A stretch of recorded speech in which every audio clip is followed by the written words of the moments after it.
আমন্ত্রণ ২১-এর রাতে আমাদের আজকের বিষয় অংশগ্রহণমূলক নির্বাচন মানে কি। আমাদের সঙ্গে আজকে উপস্থিত আছেন ইসলামী আন্দোলন বাংলাদেশের প্রেসিডিয়াম সদস্য অধ্যাপক আশরাফ আলী আকুন। আপনাকে স্বাগত জানাচ্ছি। স্বাগতম।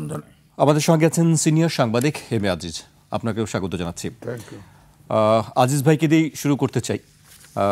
দেশে এই মুহূর্তে দুটি বিষয় নিয়ে সবচেয়ে বেশি আলোচনা, এক বেগম খালেদা জিয়ার অসুস্থতা, তারেক রহমানের দেশে ফেরা নিয়ে একটি আলোচনা বিতর্ক বলতে পারেন, আরেকটি নির্বাচন নিয়ে যে আলোচনা সেটি তো চলছেই, চলমান। আমি আলোচনায় যাবার আগে আজকে সিইসির সঙ্গে ইউ প্রতিনিধি দলের একটি মিটিং ছিল, সেখান থেকে বের হয়ে তিনি একটি ব্রিফ করেছেন সাংবাদিকদের। আমি সেখানকার ছোট্ট একটি অংশ উল্লেখ করতে চাই। ঢাকায় নিযুক্ত ইউরোপীয় ইউনিয়নের রাষ্ট্রদূত মাইকেল মিলার বলেছেন, ইইউ বাংলাদেশে সময়মতো শান্তিপূর্ণ ও অংশগ্রহণমূলক নির্বাচনকে সমর্থন করে। এক প্রশ্নের জবাবে মাইকেল মিলার বলেন, তিনি মনে করেন এদেশের সব অংশীজনকে বহু বছরের মধ্যে প্রথমবারের মতো একটি অবাধ ও সুষ্ঠু নির্বাচন আয়োজনের সুযোগটিকে গুরুত্বের সঙ্গে নিতে হবে। আজিজ ভাইকে দিয়ে শুরু করতে চাই। আজিজ ভাই, তিনি তিনটি বিষয় বলেছেন, সময় মতো, শান্তিপূর্ণ এবং অংশগ্রহণমূলক নির্বাচন। অংশগ্রহণমূলক নির্বাচন মানে কি? এর আগেও তারা একাধিকবার বলেছেন অংশগ্রহণমূলক নির্বাচন দেখতে চায় বাংলাদেশে। ইউ প্রতিনিধি, আপনাকে ধন্যবাদ, দর্শক শ্রোতাকে ধন্যবাদ। আগে একবার বলেছিল যে ভোটার গেলেই, ভোটার অধিকাংশ ভোটার ভোট দিলেই অংশগ্রহণমূলক। আবার দেখা গেছে যে এনারাই বলে যে সবগুলি রাজনৈতিক দল অংশগ্রহণ করলে আপনার অংশগ্রহণমূলক। তো এখন বাংলাদেশের যে পরিস্থিতি, একটি অভ্যুত্থানের শক্তি আছে, দলগুলি আছে। দলগুলোর ভিতরে আমি জানি, দলগুলোর ভিতরে এখন যেহেতু সামনে নির্বাচন, তাদের ভিতরে প্রতিযোগিতা, প্রতিদ্বন্দ্বিতা আছে, এটা মানলাম। কিন্তু এখন এর বাইরে ধরেন আওয়ামী লীগ, সেটাকে অ্যাক্টিভিটিস নিষিদ্ধ করে রেখেছে সরকার। ধরেন জাতীয় পার্টি, তারা তো এখনো তারা নিষিদ্ধ কিনা বা তারা নির্বাচন ক্লিয়ার না। তো এখন ধরেন আওয়ামী লীগের বিরুদ্ধে ফরমাল পার্টির বিরুদ্ধে কিন্তু এখনো কোনো অভিযোগ দাঁড় করা হয় নাই। হ্যাঁ, তো সুতরাং এই পার্টি যদি ধরেন, একটা হচ্ছে নিষিদ্ধ, যদি পার্টি সন্ত্রাসী দল বা ফ্যাসিবাদী দল হিসেবে নিষিদ্ধ করে একরকম, সেখানেও প্রশ্ন থেকে যায় সারা দেশে আওয়ামী লীগের সমর্থক তো আছে, যারা টাকা পয়সা, যারা দুর্নীতি করেছে, যারা সন্ত্রাস করেছে, এদের অধিকাংশ কিন্তু পালিয়ে গেছে টাকা পয়সা নিয়ে। সুতরাং এই যে জন্মগত অধিকার ভোট দেওয়ার, তাদের ব্যাপারে তো প্রশ্ন থাকবে। এখন তারা ভোট দিতে গেল, ভোট দিতে গেলে দেখা গেল যে তোমরা দল নিষিদ্ধ, তোমরা ভোট দিতে পারবে না, এটা তো হলো না। তো তাদের ব্যাপারেও তো একটা বক্তব্য থাকতে হবে যে জন্মগতভাবে ধরেন আওয়ামী লীগের নৌকার ভোট দেয়, এখন সে ভোট দিতে পারবে কিনা, সে কোনো নির্দোষ, তার কোনো দোষ নাই। সাধারণ সদস্য, সাধারণ মুটে মজুর, ধরেন সাধারণ কৃষক, তিনি ভোট দিতে পারবেন না, এটা তো পরিষ্কার হতে হবে। ধরেন জাতীয় পার্টি, এমনি বলা হচ্ছে, দাবি উঠেছে, তারা যেহেতু ফ্যাসিবাদের দোষর ছিল, 14 দল যদি এরকম জেলে থাকতে পারে, তারা কেন জেলে, তারাও নিষিদ্ধ হতে পারবে না কিনা, ইত্যাদি ইত্যাদি। সেগুলো তো ডিসিশন হয় না, এগুলো তো ডিসিশন আসতে হবে। এতে করে আমার মনে হয় এই সরকার যে সময়ে যেটা করা দরকার সেটা করে নাই, এই কারণেই সমস্যাটা কিন্তু আলোচিত হচ্ছে এবং তৈরি হয়েছে। যেমন ধরেন আমাদের নিরাপত্তা উপদেষ্টা, তিনি দেশ ভ্রমণ করেছেন, দোহাতে একটা বৈঠক হয়েছে, সেখানে কিন্তু পরিষ্কারভাবে কথা এসেছে, যেহেতু এটা নির্ভরযোগ্য সূত্র নাই, যদি মেইনস্ট্রিম পত্রিকাতেও নিউজ আসতো, আমরা আলোচনা শুনছি, আমরা শুনছি, গুঞ্জন না, পরিষ্কার শুনছিও, আমি ভিডিওতেও আছে, মাস মিডিয়াতেও আছে, শুনছি। সেখানে কি বলেছেন একটু আমাদের? সেখানে সরকার যেটা প্রত্যাশা করে সেইভাবে কোনো আলোচনা হয় নাই, এইটুকুই শুধু বলবো। হ্যাঁ, এখন ফাইনালি মিডিয়া যদি আসে, আমাদের মেইনস্ট্রিম মিডিয়া আসে, বলবো, কারণ সেটা আমি বলবো যে এটা আলোচনাটা এখনকার রাজনৈতিক পরিস্থিতি, সরকার এবং রাজনৈতিক দলগুলোর চাহিদা মতো কোনো আলোচনা হয়েছে বলে আমার কাছে মনে হয় নাই। সুতরাং এটা কিন্তু আরেকটা সমস্যা তৈরি হচ্ছে, বিপরীতমুখী সরকার বা রাজনৈতিক দল, আপনি যেটি বলছেন। যেমন ধরেন এখন ওনারা অভ্যুত্থানের শক্তি, ওনারা যেটা আকাঙ্ক্ষা করতেছে যে ফ্যাসিবাদ বাইরে, নির্বাচনের বাইরে থাকবে, সেগুলো তো হয়তো হবে না। রোহিঙ্গা আলোচনা হয়েছে, এই সাবকন্টিনেন্টের ভারসাম্য রক্ষার্থে শক্তির প্রসঙ্গ আলোচনা আসছে, সেখানে বাংলাদেশের ভিতরে উগ্র জাতি তার বহিঃপ্রকাশ ঘটেছে, এগুলো আলোচনা আসছে। তো সুতরাং এগুলো যদি সত্যিকার অর্থে ধরেন, ওখানে তো আমেরিকান প্রতিনিধি ছিল, ভারতের প্রতিনিধি ছিল, বাংলাদেশের তো একজন গেছেই, হ্যাঁ, এছাড়া আরো কোথায় আরো একাধিক দেশের প্রতিনিধিরা ছিলেন সেখানে, পাওয়ারফুল যারা তারা ছিল। তো সেখানের একটা ডিসিশন যদি আসে, তো সেটা তো আমাদের দেশের জন্য আসলেই চাপ, ভালো চাপ। তো সুতরাং এটা যখন ফর্মালি সরকারের কাছে পৌঁছাবে তখন তো ভিন্ন রকম হবে। তখন যদি হয়, এমনটি হয় যে অ্যাক্টিভিটিস নিষিদ্ধ আছে সেটা উইথড্র হয়ে গেল, ধরেন পরিস্থিতি তো অন্যরকম হয়ে গেল, তাহলে আগের জায়গায়, অর্থাৎ 5ই আগস্টের আগের জায়গায় ফিরে গেলাম।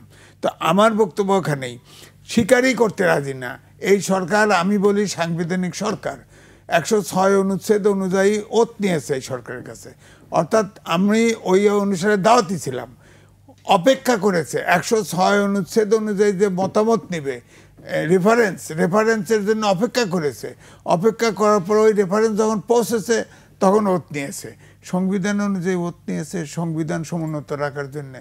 তার 106 অনুচ্ছেদ অনুযায়ী আপনি রেফারেন্স নিয়েছেন, তো এটা তো সাংবিধানিক সরকার। এখন সাংবিধানিক সরকার, তাহলে সংবিধানের সাথে সাংঘর্ষিক কোনো কিছু করা তো অবৈধ। তাই অনেক কিছু তো করে ফেলছেন। এখন 30টা দল একসাথে বসছে, ঐক্যবদ্ধ কমিশনে যে জুলাই সনদে 25টা দল স্বাক্ষর করেছে, আর 3টা দল স্বাক্ষর করেনি। 25টা দল কি দেশ লিজ দিয়েছে জনগণ? তারা যা করবে তা মানতে হবে, এমন হতে পারে। এর সাথে 2-3টে বড় দল আছে, মানলাম, কিন্তু ভার্ডিক্ট ছাড়া, ভোট ছাড়া তো কাউকে কেউ জনগণ চাপাই দিতে পারে না, অন্যায় ডিসিশন। হ্যাঁ, এটা পারতো। আমি যেটা আগে গোড়াই বলছি যে এই যে ঐক্যমত্য কমিশনের সংস্কারের আলোচনা হয়েছে, আপনার 52টা দল তখন নিবন্ধিত ছিল, তার ভিতরে 30টা দল বসেছে, 25টা দল স্বাক্ষর করেছে। দলের যদি হিসাব করেন তাহলে মাইনরিটি, সংখ্যায় যাই হোক মাইনরিটি। হ্যাঁ, এখন তারপরে ধরেন, এটা আমার বক্তব্য, বারবার বলছি যে সংবিধানের সাথে সাংঘর্ষিক সেই সংস্কারে যদি হাত না দিত, তাহলে বাকিটাকে ঐক্যমত হয়ে, জুলাই সনদে তো কেউ আপত্তি করে নাই, এটার আইনি ভিত্তি লাগবে, আইনি ভিত্তি সংসদ তারা কী করে দেবে, একমত হয়ে একটা এগ্রিমেন্ট করে নির্বাচন করে সংসদ হলে সেখানে যে আইন পাশ করে ফেলতো, তাহলে তো ভালো হতো। আজিজ ভাই, আপনার কাছে আমি আবারও আসবো। এই পর্যায়ে আমি অধ্যাপক আশরাফ আলী আপনার কাছে আসতে চাই। যে তিনি আলোচনা হচ্ছিল আসলে যে দেশের বাইরে থেকে যে ইউরোপীয় ইউনিয়ন কথা বলছে, তারপরে আজিজ ভাই একটি রেফারেন্স নিয়ে কথা বলছিলেন, এই বিষয়ে আসলে আপনার কাছে কি মনে হয় যে অংশগ্রহণমূলক নির্বাচন মানে আসলে তারা কি বোঝাতে চাচ্ছে? কি ধন্যবাদ সঞ্চালক, সমালোচক, সাংবাদিক। ইউরোপীয় ইউনিয়ন কিন্তু অনেক সময় অনেক কথাই বলে। এটা যখন আওয়ামী লীগ সময় ছিল তখন কিন্তু অংশগ্রহণমূলক নির্বাচনের কথা বলেছে, সবসময় তারা বলেন। তাদের একটা স্ট্যান্ড, অবস্থান আর কি। কিন্তু অংশগ্রহণ কাদের সাথে? যে দলরা কার্যক্রম স্থগিত হয়ে গেল, দলের প্রধানের ফাঁসি একটা হইল, তারপরে অধিকাংশ নেতা কর্মী এই আপনার দুর্নীতি, সন্ত্রাস, খুনের সাথে জড়িত। কাজে এই দলটাকে নিয়ে তো অংশগ্রহণমূলক আশা করা যায় না। এটা ওনারা বা বলবে কেন? ওনারা তো বলছে আওয়ামী লীগ ক্ষমতাকে অনেক মানবাধিকার লঙ্ঘন করেছে, মানবাধিকার কী কয় ওটাকে, মানবাধিকার অপরাধ করেছে তারা। এটা তো ইউরোপিয়ান ইউনিয়ন বলছে, সারা দুনিয়া জাতিসংঘ বলেছে। জাতিসংঘের সেই তো আর ইউরোপিয়ান ইউনিয়ন বড় কিছু না। কাজে এই জন্যে ওনাদের কথা কখন কি বলে এটা বলার জন্য বলা। কিন্তু এদেশের জনগণের পারসেপশনটা কি? জনগণ চায় না যে ক্ষমতার নামে, রাজনীতির নামে যারা এইভাবে মানুষের উপরে, জনগণের উপরে একটা গজব হিসাবে আবির্ভূত হবে, আযাব হিসেবে আবির্ভূত হবে, এই আযাব আর গজব থেকে এই দেশের জনগণ মুক্তি চায়। এবং এই আযাব আর গজবের ভূমিকা তারা পালন করবে, তাদেরকে এই দেশের জনগণ আর রাজনৈতিক দল হিসেবে মানতে রাজি না। ইতিমধ্যে আমরা দেখেছেন আওয়ামী লীগের পতন কেন হইল? প্রাথমিক পর্যায়ে তারা দুর্নীতিবাদ, চাঁদাবাজ, সন্ত্রাসী, খুনি, এগুলি। পরবর্তী হয়েছে বৈষম্যবাদী। জি, বিষয়গুলি আমরা জানি। আপনি আওয়ামী লীগের কথা বলছেন, তাহলে জাতীয় পার্টির ব্যাপারে কিন্তু মানে কোনো অবস্থান আমরা এখনো পর্যন্ত দেখছি না। জাতীয় পার্টি তো অনেকটা হয়ে গেছে, শুধু ঘোষণার বাকি। সেটা হলো জাতীয় পার্টিকে ঐক্যমত্য কমিশন ডাকে নেয়, তারা কোনোদিনই কোনো আলোচনায় ছিল না। জি, এটি আমরা জানি, কিন্তু নির্বাচন নিয়ে কথা হচ্ছে যে সামনে যেহেতু নির্বাচন। দ্বিতীয় নম্বর হলো সিএসি যে আলোচনার জন্য যে দলগুলো ডাকে তাতেও তাদেরকে ডাকে না। এ থেকে একটা সিগন্যাল পাওয়া যায় যে তাদেরকে আওয়ামী লীগ যদি যে কারণে যদি তাদের কার্যক্রম নিষিদ্ধ হয়, জাতীয় পার্টিরও আর কার্যক্রম নিষিদ্ধ হওয়া উচিত এবং হবে। 14 দলের যে ভাবনা হয়েছে, 14 দল তো আওয়ামী লীগের সাথে ছিল, জাতীয় পার্টি তাদের সাথে ছিল। সেটি কবে হবে? নির্বাচন তো ফেব্রুয়ারিতে আমরা জানি। জাতীয় পার্টি যদি এই অবৈধ সরকারকে বারবার তারা যদি সহজে না করত, অংশগ্রহণ না করতো তাদের সাথে, আওয়ামী ফ্যাসিস্ট এইভাবে মাথা ছাড়িয়ে উঠতে পারে না। আপনি দেখেন জিএম কাদেরের বুধে তো রাষ্ট্রদ্রোহ মামলা উচিত, কারণ উনি যখন ভারত থেকে আসলেন নির্বাচনের আগে, 7 জানুয়ারি নির্বাচনের আগে, তখন সঙ্গে প্রশ্ন করলেন আপনার সাথে কি কথা হয়েছে। তিনি বলেন যে কি কথা হয়েছে এটা বলা যাবে, নিষেধ আছে না, সেটি আমরা জানি। আর কি উচিত আসলে সেটি তো যারা বিদেশের ইন্ধনে দেশে রাজনীতি করে, ঠিক না, আধিপত্যবাদের সে বাদাস হিসেবে, তাদেরকে দেশের মানুষ আর রাজনৈতিক দল হিসেবে গ্রহণ করবে না এবং হতেও পারে না। আপনার বক্তব্য আমরা বুঝেছি, কিন্তু আপনি বলছেন যে করবে, আমরা এখনো পর্যন্ত দৃশ্যমান সেরকম কোনো কিছু দেখতে পাই। সিগন্যাল তো বলতে পারছি না এখন, আমরা কোনো সিগন্যাল আমি দেখিনি। আজিজ ভাই, আমি আপনার কাছে আসতে চাই, আপনি এই ব্যাপারে আসলে কি কোনো সিগন্যাল দেখছেন যে জাতীয় পার্টি নির্বাচন করতে পারবে কি পারবে না, এই বিষয়ে এখনো পর্যন্ত কি আসলে? এটা তো আইনগতভাবে, আর আমার বক্তব্য হচ্ছে এখানে ভিন্ন। ফেসিবাদ হোক আর যেই বাদ হোক, একটা গণতান্ত্রিক দেশে একটা রাজনৈতিক দল আর একটি দলকে নিষিদ্ধ চাইতে পারে না, এটা কাস্টমাইজ। তাহলে গণতন্ত্র থাকে কি? তাকে রাজনীতি দিয়ে মোকাবেলা করতে হবে। কারণ এই সরকার সাংবিধানিক সরকার। প্রথমে 3 মাস সংসদ না থাকলে 3 মাসের মধ্যে নির্বাচন, সংবিধান অনুযায়ী। না পারলে পরবর্তী 6 মাসের জন্যে, পরবর্তী 3 মাসের মধ্যে নির্বাচন হওয়া। ধরেন 3 মাস বা 6 মাসের ভিতরে যদি নির্বাচন হতো, আওয়ামী লীগের বিরুদ্ধে যে হেট্রেড ছিল জনগণের, কয়টা সিট পেত? 5টা, 10টা, 15টা, এর বেশি তো পেত না। আওয়ামী লীগ কিন্তু এমনিতেই বিলীন হওয়ার পথে যেত। আজকে কিন্তু প্রশ্ন আসতো না যে পার্টিসিপেট নির্বাচন বা আওয়ামী লীগের নিবন্ধন উঠাও, কেন নিষিদ্ধ করলা, দিস অ্যান্ড দ্যাট, কারণ এমনিতেই বিলীনের পথে যেত। তখন তো এই নিউজ সরকার ভাবছে ক্ষমতা দীর্ঘায়িত করবে। দেখেন না, হেঁটে গেলে কয় 6 বছর থাকেন, 5 বছর থাকেন, আজীবন থাকেন, এগুলো ছিল না, এখন বন্ধ হয়েছে। তো এই জন্যে আমি বলবো, সরকার তো এটা তো ধরেন রাজনৈতিক দলগুলোও বোঝে নাই।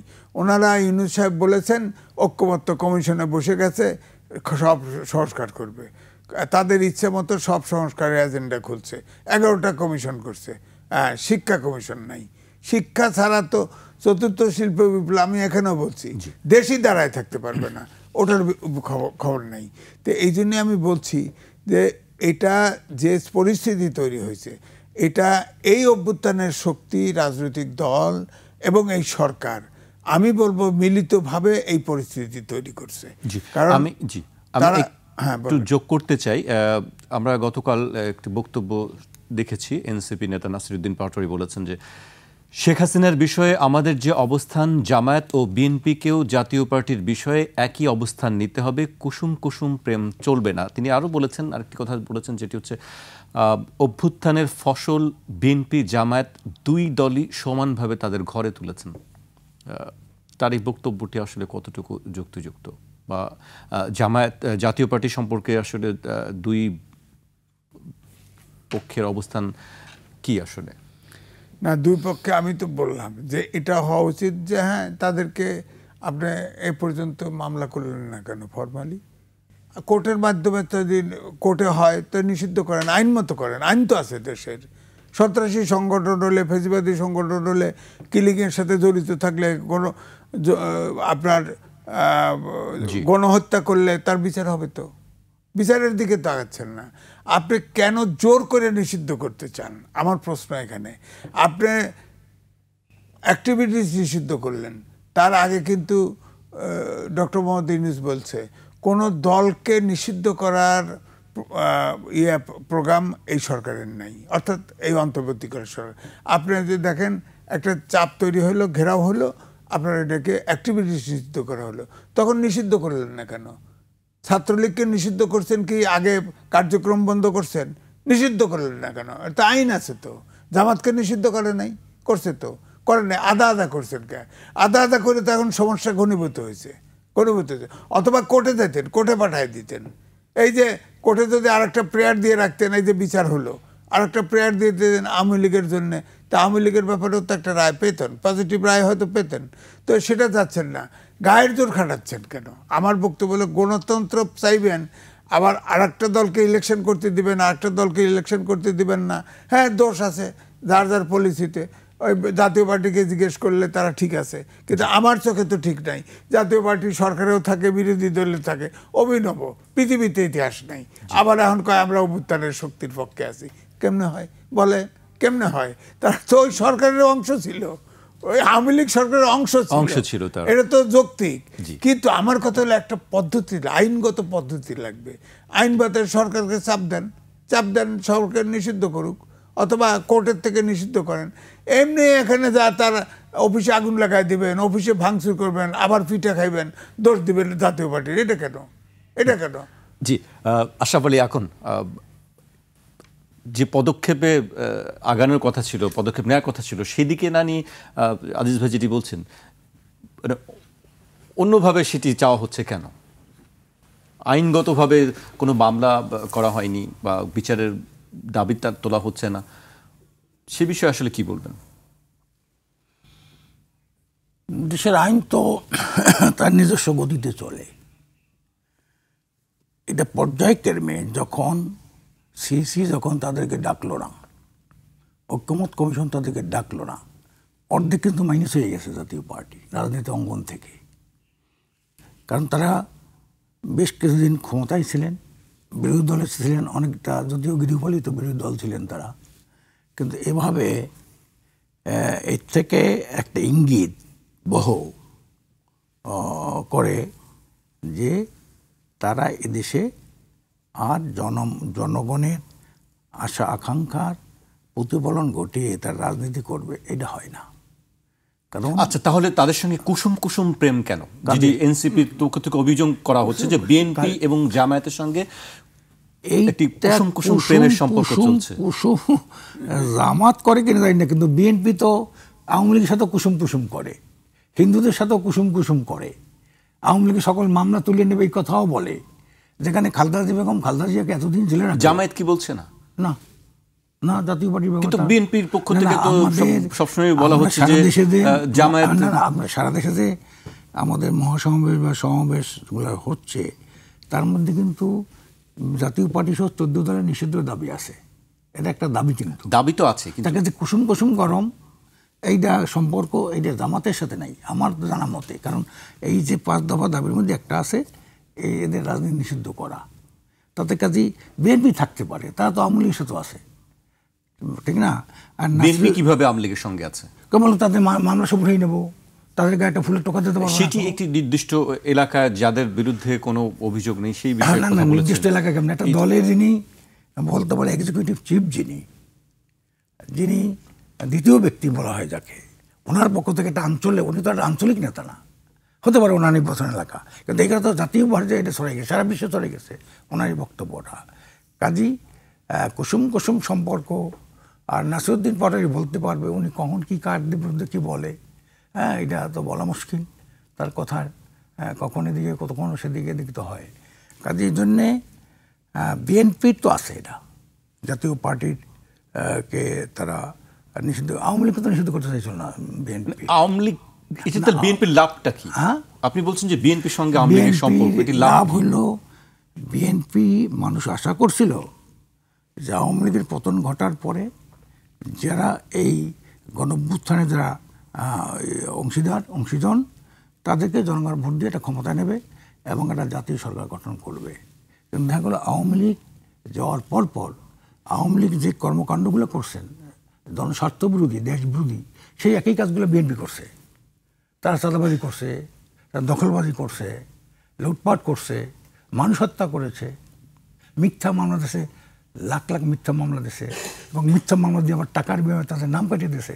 এই যত মামলা হয়েছে এর সব বাধিত বিএনপি, আর তো কেউ না। এবং এই অনেক মিথ্যা মামলা দেখা গেছে, লোকের বাড়ি হলো নাগেশ্বরী, মামলা খাইলো সবারে।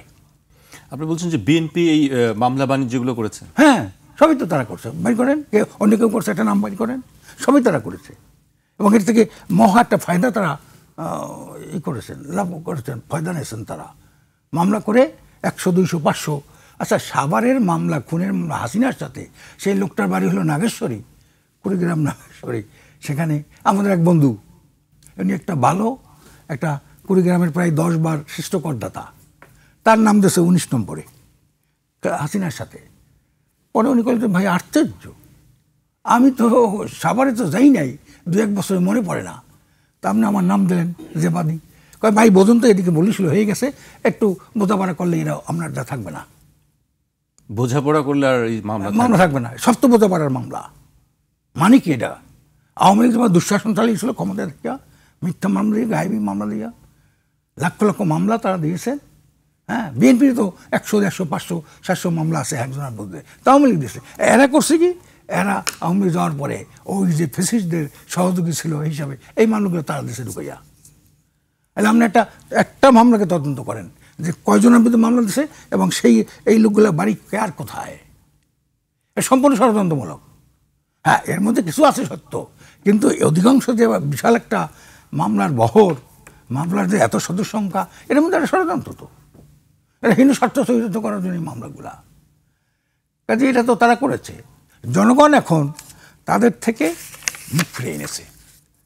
সারা দেশের জনগণ, আপনি যদি আমি 3 জন এইখানে 10 জন রিক্সাওয়ালার কাছে আমি জিজ্ঞাসা করবো যে ভাই আগামী ভোটটা দেবেন কিসে, এই জরিপ, এত জরিপ লাগবে না। আর জরিপ তো টাকা দিলেই জরিপ হয়।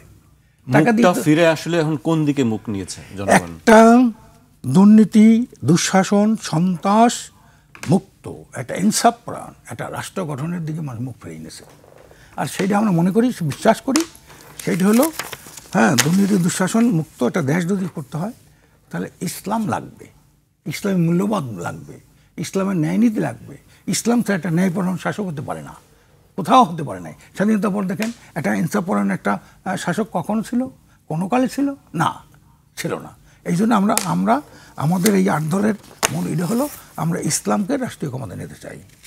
ওখান থেকে ইসলাম যদি আদর্শ আমাদের প্রতিষ্ঠিত হয়, ওইটার আলোকে কার উপরে হ্যাঁ কোনো জুলুম হবে না, নির্যাতন হবে না, অধিকরণ হবে না। আপনারা ক্ষমতায় গেলে ইসলামী শাসন ব্যবস্থা পুরোপুরি মেনে দেশ পরিচালনা করবেন? ইসলামী শাসন ব্যবস্থা না, ইসলামী মূল্যবোধ যারা, ইসলামী অনুশাসন যেটা। কারণ আপনি মনে করেন আপনি জুলুম করবেন না, এটা ইসলাম অনুশাসন। মানুষের জুলুম করবেন না, মানুষের অধিকার নষ্ট করবেন না, হ্যাঁ, নারীর উপরে অবিচার করবেন না, সেটি বন্ধ হয়ে যাবে। সেটা তো বন্ধ হবে। কোনো নেতা, কোনো মন্ত্রী, এমপি চুরি করতে পারবে না। কোনো মন্ত্রী, এমপি চুরি করলে হ্যাঁ তার দৃষ্টান্তমূলক শাস্তি হবে। একজন এমপির যদি শাস্তি হয়, সমস্ত এমপি বলা হয়ে যাবে। এগুলো হবে তো। আমি আপনাকে কি বলি, জামাতের 2 জন মন্ত্রী আসছিল আওয়ামী লীগের আমলে, তারা তাদের ফাঁসিতে লটকাইলো, কিন্তু তাদের মধ্যে কিন্তু একটা দুর্নীতি মামলা নাই। মানে ফাঁসিতে লটকাইছে তো অন্য কারণে, অন্য ইস্যুতে, কিন্তু তার মধ্যে দুর্নীতি মামলা নাই। কাজে সততা যদি রাষ্ট্র শাসকদের হবে, তাদের মধ্যে যদি সততা না থাকে, স্বচ্ছতা না থাকে, জবাবদিহিতা না থাকে, আর জবাব দিতে হবে 4টি জায়গায়। জবাব দিতে জনগণের সাথে, জনগণকে ফাঁকি দিলেন আপনি চুরি যদি করি সারিয়ে যান তো আপনি খুব সাধু সজ্জন, আর ধরা পড়লে আপনি চোর। আপনি জনগণের সাথে শুধু না, আপনার প্রথম জবাবদিহি করতে আল্লাহর কাছে, তারপর নিজের আত্মার কাছে, তারপর জনগণের কাছে, তারপর ঊর্ধ্বতন কর্তৃপক্ষের কাছে। 4টে জায়গায় আপনার জবাবদিহিতা। এইটা যদি আপনি করতে পারেন, এদের একটা সুশাসন, ন্যায় বিচার, যারা স্বাধীনতার মৌলিক বিষয় ছিল, যারা 4-3টা পয়েন্ট, সাম্য, মানবিক মর্যাদা, সামাজিক সুবিচার, এইটা আমরা প্রতিষ্ঠা করতে চাই। যেখানে লক্ষ লক্ষ মানুষ জীবন দিয়েছে, মা বোন ইজ্জত দিয়েছে, ওই চেতনাটাকেই আমরা ক্ষমতা যদি আল্লাহ রহমতে যদি ইসলামপন্থী 8 দল উদ্যোগে যদি ক্ষমতায় যায়, আমরা কিন্তু সেই 3টা জিনিস, সাম্য, মানবিক মর্যাদা, সামাজিক সুবিচার, আমরা প্রতিষ্ঠা করবো। এ পর্যায়ে আমাকে একটি বিরতিতে যেতে হচ্ছে। দর্শক, একটি বিরতি নিচ্ছি, ফিরছি এখনই।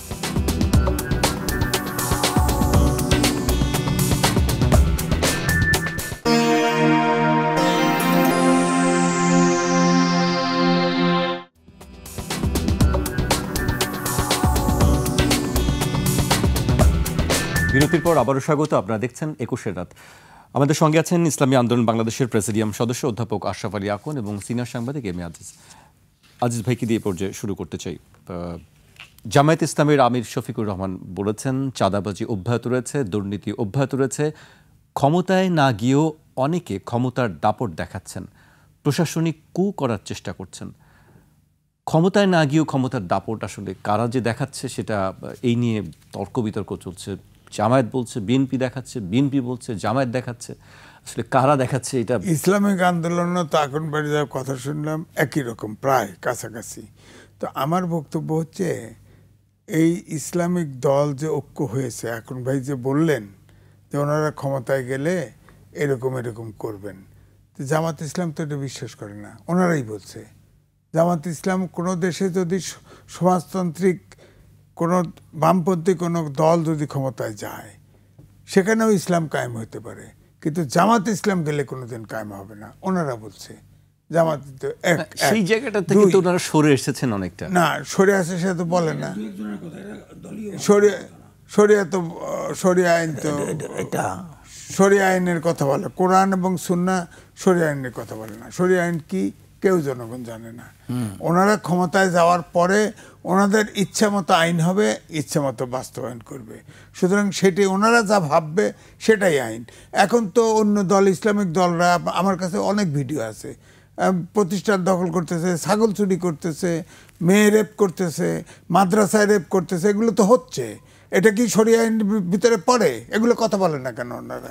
এটা কোন ইসলামী দল করছে বলে কোনো রেকর্ড নেই আজিজ ভাই। এই যে আমাকে দেখাই দেই আপনাকে, কে করছে, কোন দল করছে ভাই করেন? জামাত ইসলাম করছে, জামাত ইসলাম সব করছে। আমি দেখাচ্ছি আপনাকে, এখন তো ই পাবেন না, আপনাকে দেখাই দেবো, সব রেকর্ড আছে। কয়টা?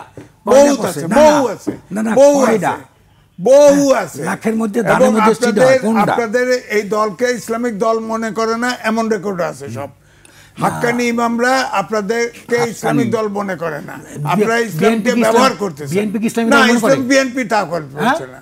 বিএনপি, আমি তো চাঁদাবাজি বিএনপির ভিতরে করে কেউ, আমি তো কন্টেস্ট করছি না, কিন্তু আপনারা করেন কেন? আপনারা তো আপনাদের জামাত ইসলামের সেক্রেটারি বলছেন যারা আওয়ামী লীগের পালিয়ে গেছে তাদের বউদের উপরে হক আছে, একথাও তো বলছে। এখন ছাগল চুরি পুলিশ সহ ধরা পড়তেছে,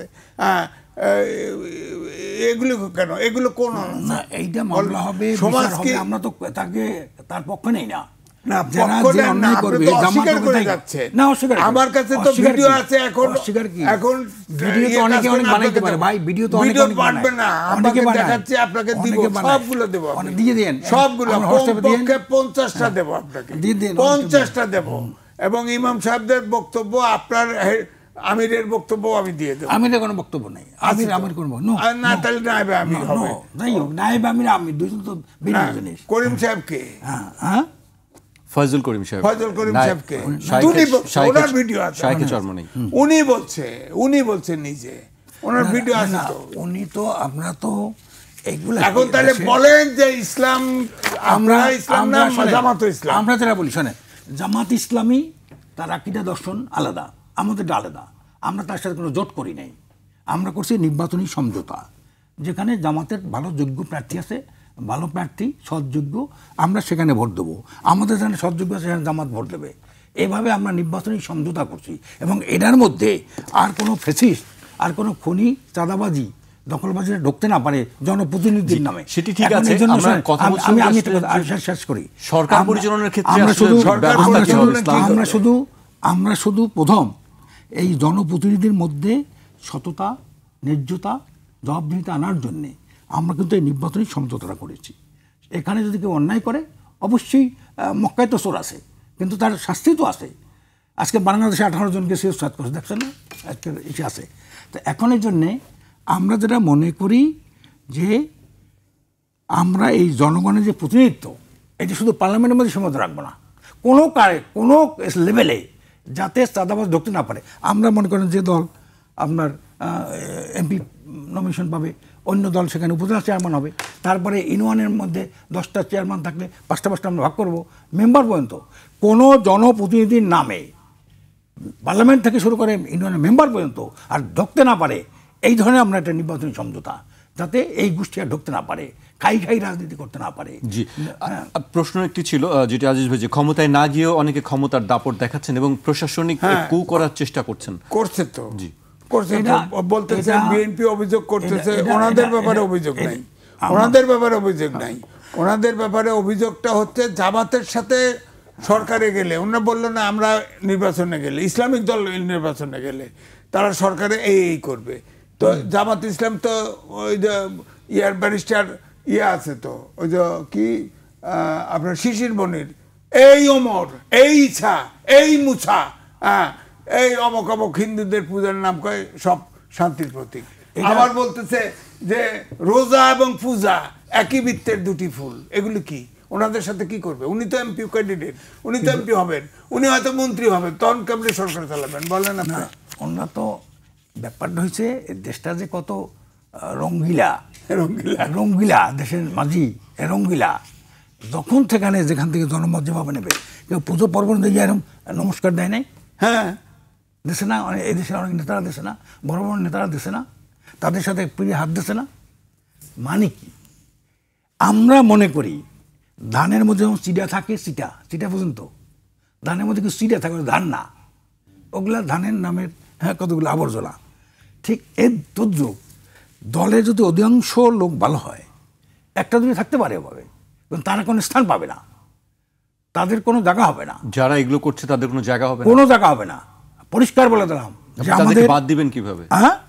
কি শিশির মনির বাদ হয়েছে? না, শিশির মনির আপনাদের মামলা করছে, তাকে আপনারা ওখানে গুপ্ত শিবির আছে, এই জন্য মামলা করতে গেছে। তাকে শোকজ করা হয়েছে দলের পক্ষ থেকে, এবং আগের কথা পরে দেখেন তাকে একটা মনে বলতে পারে, তাকে যদি শোকজ করে ওই কথা সে যদি আর ওইভাবে না বলেন, লাগামের কথা না বলে, তাইটাই তো তার সংশোধন হয়ে গেল। আর কেউ বলতে পারবে না। যেই যা বলবে তাকে কিন্তু এই যে 8 দলীয় জোট, তারা যে একটা নতুন একটা কি বলে একটা সমন্বিত একটা ইশতেহার ঘোষণা করবে। এর বাইরে কেউ গেলে যে দলে হোক না কেন, তাই 8 দলীয় জোটের মধ্যে আর সম্ভব হবে না। আমরা আমাদের একজন এমপি এসেছিল, কয়েক আমরা তো এমপি, একজন এমপি, তারা আমরা বহিষ্কার করছি। ওই যে আপনার গোলাম সরের হিরু, ম্যান অফ পাথরঘাটা, 96 সালে এমপি ছিল আমাদের, আমরা তাকে বহিষ্কার করে দিলাম। কেন? ওই যে আসম আব্দুর রব একজন মন্ত্রী হয়েছিল, আনোয়ার হোসেন মন্ত্রী হয়েছিল একজন নিয়া, ওরাও অফার দিল, তুমি আমাদের এখানে বসো, আমাদের সাইডে বসো, আমরা তোকে মন্ত্রী বানাবো। আমরা বারবার বললাম যে তুমি কিন্তু বিরোধী দলের এমপি, তুমি বসবে বিরোধী দলের, কিন্তু ও যাইয়া গুরু করিয়ে দিয়ে ওই সরকারি দলের ওখানে বসে বসছে। এইটা তখন আমরা দেখলাম, দেখার পরে আমরা তখন দরখাস্ত তাকে দল থেকে তাকে বহিষ্কার করে দিলাম। একজন এমপি, তাকে আমরা বহিষ্কার করলাম। আমরা মন্ত্রী এমপি রাজনীতি করি না, আমরা ইসলাম দেশ মানবতার জন্য রাজনীতি করি। কাজে এই জিনিসটা বোঝা দরকার। কিন্তু এই শব্দে হইলেই কিন্তু হয়ে গেল, শিশির মণি যা বলবে তাই হয়ে যাবে, তা তো না। যেই বলবে তাকেই জবাবদিহি করতে হবে, সঠিক জবাবদিহি করতে হবে, না পারলে তার স্থান এই 8 দলীয় জোটে হবে না। পরিষ্কার। আজিজ ভাইয়ের কাছে আসতে চাই। বিএনপির ভারপ্রাপ্ত চেয়ারম্যান তারেক রহমানের দেশে ফেরার বিষয়ে সরকারের পক্ষ থেকে প্রতিদিনই বক্তব্য দেওয়া হচ্ছে। আইন উপদেষ্টা বলেছেন আইনগত কোনো বাধা নেই। আজকে পররাষ্ট্র উপদেষ্টা কথা বলেছেন, স্বরাষ্ট্র উপদেষ্টা কথা বলেছেন, তারেক রহমানকে প্রয়োজনে বিশেষ নিরাপত্তা দেওয়া হবে, স্বরাষ্ট্র উপদেষ্টা বলেছেন। আজকেই পররাষ্ট্র উপদেষ্টা বলেছেন তারেক রহমান এখনও ট্রাভেল পাস চাননি, চাইলেই দেওয়া হবে। এ বিষয়ে আজিজ ভাইয়ের বক্তব্য জানতে চাই, আসলে এই বিতর্কটা কবে অবসান হতে পারে? চেয়ারম্যান তারেক রহমান আগেও দেশে ফিরে আসতে চেয়েছে, আমরা দেখেছি তার বাসা, তার গাড়ি, তার সব কিছু রেডি হচ্ছিল। হঠাৎ করে তিনি যেটা একটা ফেসবুকে স্ট্যাটাস দিলেন, তাতে নানান রকম ধোঁয়াশা শুরু হয়েছে। ট্রাভেল পাস আর পাসপোর্ট এক জিনিস না। ট্রাভেল পাস একটি, উনি ওখানে রাজনৈতিক আশ্রয়ে আছে, তিনি কিন্তু ব্রিটিশ নাগরিক নন, তিনি রাজনৈতিক আশ্রয়ে আছেন। যে দেশের নাগরিক অন্য দেশে রাজনৈতিক আশ্রয় নেয়, সেই দেশ তাকে অ্যালাউ না করলে তাহলে সেই দেশে আর তার নিজের দেশে সে ফিরতে পারে না। তো এখন ট্রাভেল পাস দিবে। ট্রাভেল পাসটা কয় দিনের? 7 দিন, 3 দিন, তার মাকে দেখার জন্যে। তিনি তো রাজনীতি করেন, তার তো অফুরন্ত সময় দরকার, তাই না, রাজনৈতিক দল লিড করতে। এটা তো পরিষ্কার না। 1 2 নম্বর হচ্ছে একটা ধোঁয়াশার মতো আছে দলের যে অ্যাক্টিভিটিস। আপনার আমেরিকার যে আমাদের এক্সপোর্টের উপরে কর বসাচ্ছিল, সেটা নেগোশিয়েট করতে গিয়ে গোপন চুক্তি করে আসছে, আনডিসক্লোজ এগ্রিমেন্ট। ওটাতে কি আছে? ওটাতে তো আমরা জানি না। একটা অন্তর্বর্তীকালীন সরকার কি করে আপনার গোপন চুক্তি করে, এটার ব্যাপারে তো কোনো রাজনৈতিক দল ওইভাবে নরম ওই যে কি ওই যে কুসুম বিরোধিতা করেছে। কিন্তু কি করে সম্ভব বলেন? আমি যদি বলি নাগরিক হিসাবে 2টা পোর্ট দিয়ে ফেলছে, খেয়াল করেন, মানবিক করিডোর দিয়ে ফেলবে। এই সাবকন্টিনেন্টে আমেরিকার কোনো বেজ নেই, 80টা দেশে মিলিটারি বেজ আছে। আমাদের দেশে যদি করে ফেলে কি করবেন আপনি বলেন? তো তখন তো দূর থেকেই পরাশক্তির এই করে হই করে প্রত্যেক নির্বাচনে হস্তক্ষেপ করে, এটা আমরা বুঝি। রাজনৈতিক দলরাই তো ওটাতে ধরা দেয়, জনগণ তো দেয় না, রাজনৈতিক দলই ধরা দেয়। ধরেন এই যে ভারত, ভারতের বিরুদ্ধে তো সবাই কুসুম কুসুম বিরোধিতা করে, এই সরকারও কুসুম কুসুম বিরোধিতা করে, দেখেন না?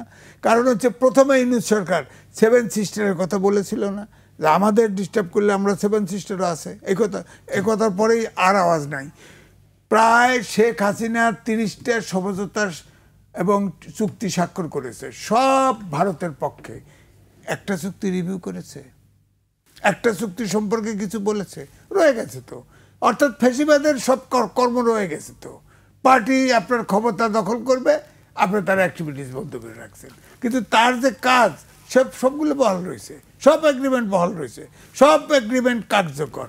আপনার আদানির সাথে আমাদের খরচের 3 গুণ খরচ দিয়া আদানির সাথে এগ্রিমেন্ট, আদানি আছে তো, বলে যে লস হয়, ইলেকট্রিসিটি লস হয়।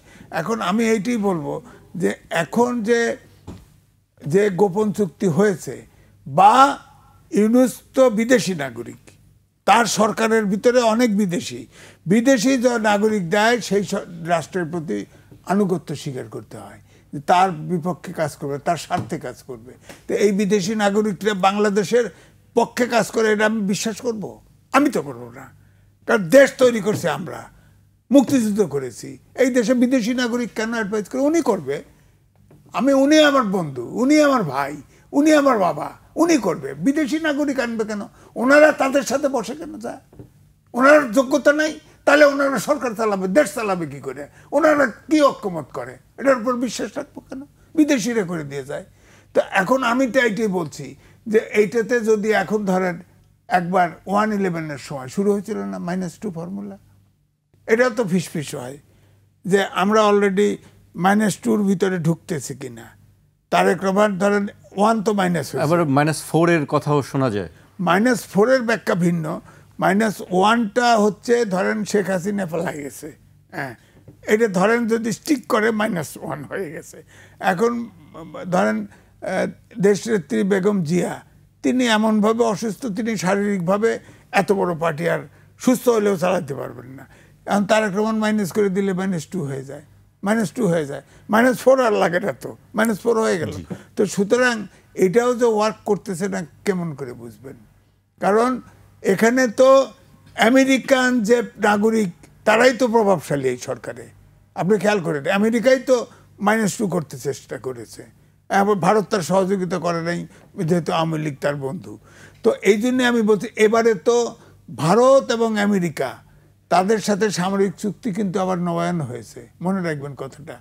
হ্যাঁ, এদিকে আমাদের দৌড়ায় গিয়া, আমি খারাপ ল্যাঙ্গুয়েজ করব না, আমাদের যে জাতীয় নিরাপত্তা উপদেষ্টাকে পাঠানো হয়েছে, অথবা তিনি গেছেন, তেনাকে বিদেশি নাগরিক, তেনাকে হায়ার করে নিয়ে আনা হয়েছে, সে যাতে ধরা খাইছে, পুরো ধরা খাইছে। এখন তো দেশ কিভাবে দেশ তো আউলা ফেলাইছে, সে কিভাবে ধরা খেয়েছে মানে সব ওখানে আলোচনা হয়েছে। আমি বললাম তো, এটা যেহেতু ফর্মাল চ্যানেলে কোনো নিউজ পাই নেই, কিন্তু ইনফর্মাল যা পেয়েছি, যে জিনিসগুলো আলোচনা হয়েছে সবই তো আপনার আমাদের সরকার এবং রাজনৈতিক দল বলেন, আমাদের ইন্টারেস্টের বাইরে। হ্যাঁ, শুরুতে বলছি। তো এগুলো যদি ঘটে যদি, তাহলে আপনি কি করবেন বলেন? এটাতে সরকার যদি করে, তাহলে এই জন্যই তো বলি -2 হয়ে যেতে পারে, বলা তো যায় না। আবার বলা হচ্ছে নির্বাচন 1 বছর পিছায় যেতে পারে। পিছায় গেলে তো এখন ধরেন এই যে কি সজীব ভুইয়া, ওই যে হাঁসের মাংস খাওয়া সজীব ভুইয়া, হে তো আপনার যে কুসুম কুসুম পাটোয়ারি যে বলছে জামাত কথা, বিএনপির কথা, একদম কুসুম কুসুম শব্দটা ইন্টারেস্টিং। আবার সে এরকম বহুত লম্বা কথা বলে, যার ফলে অনেক কথার দাম পায় না, কিন্তু এটার কিন্তু কিছুটা সত্যিতা আছে। আপনি দেখেন, ওই সজীব ভুইয়া বলেছে উপদেষ্টা পরিষদের শুধু ছাত্র উপদেষ্টা না, অনেকেই নির্বাচন করবে, বুঝেন কথাটা। তো অনেকেই বলতে অন্তত 3 জনের নাম তো শোনা গেছে, 3 জনের নাম যদি আরো 3 জন ভেগে আসে, ওনারা 2 জন, 5 জন, তাহলে উপদেষ্টা পরিষদের নতুন রিক্রুট করতে হয় না? নতুন নিয়ম এক। আমি তো শুনতেছি এই উপদেষ্টা পরিষদই থাকবে না, এটাও তো জনপ্রিয় আছে, সরকারি পরিবর্তন হয়ে যাবে।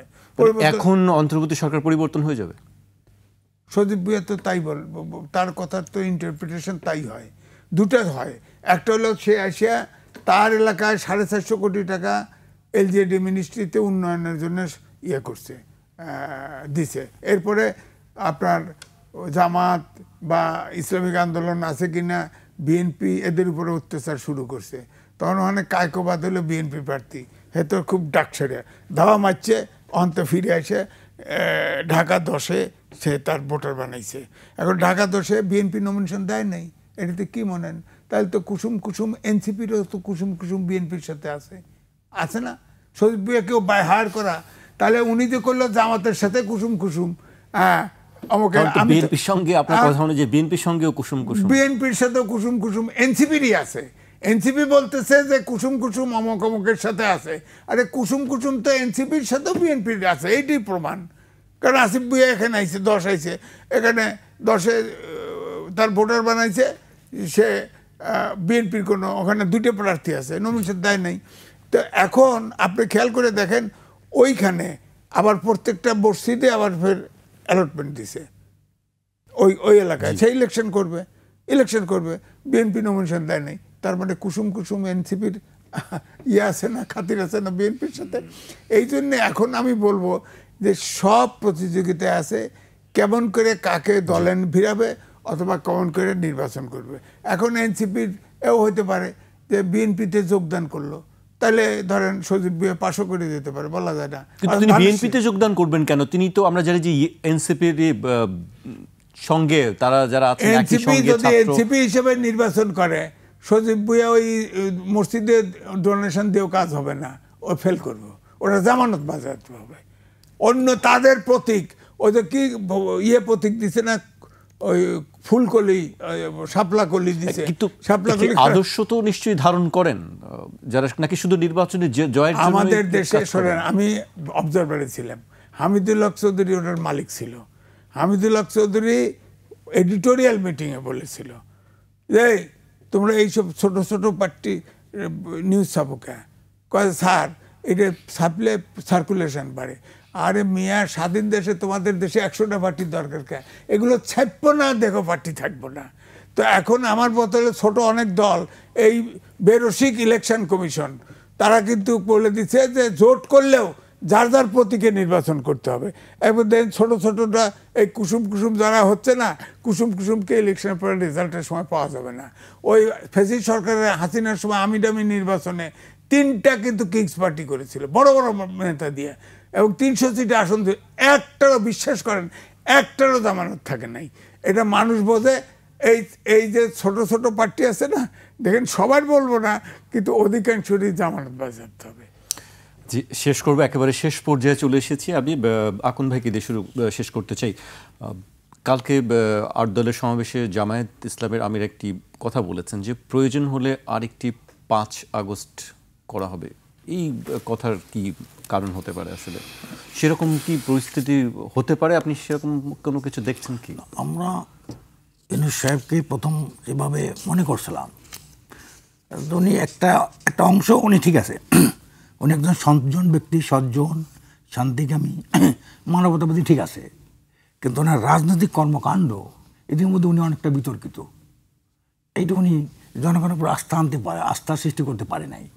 কারণ উনি প্রথম যে কাজটা শুরু করেছেন, উনি যখন লন্ডন গেলেন নিজের ব্যক্তিগত একটা কাজে, ওটা রাষ্ট্রীয় কোনো সফর ছিল না, তার ব্যক্তিগত কাজ, সেইখানে একটা দলের ভারপ্রাপ্ত চেয়ারম্যান, দলের প্রধানও না, উপপ্রধান, তার সাথে ওখানে উনি দেখা করলেন, সাক্ষাৎ করলেন। শুধু সাক্ষাৎ করতেই পারে, কিন্তু যৌথ প্রেস ব্রিফিং যখন দিলেন এবং 15 ফেব্রুয়ারি নির্বাচনটা ওখান থেকে উনি ঘোষণা করলেন, এটা তো মারাত্মক ব্যাপার। এখান থেকে উনি বিতর্কিত। তারপর উনি যে জাতিসংঘে গেলেন, দেখেন জাতিসংঘে গেলেন, সেখানে এনসিপি তখন তো রেজিস্ট্রেশন পায় নাই, সদ্য একটা দল, ওনাদেরকে নিয়ে গেলেন, জামাত আর বিএনপিকে নিয়ে গেলেন।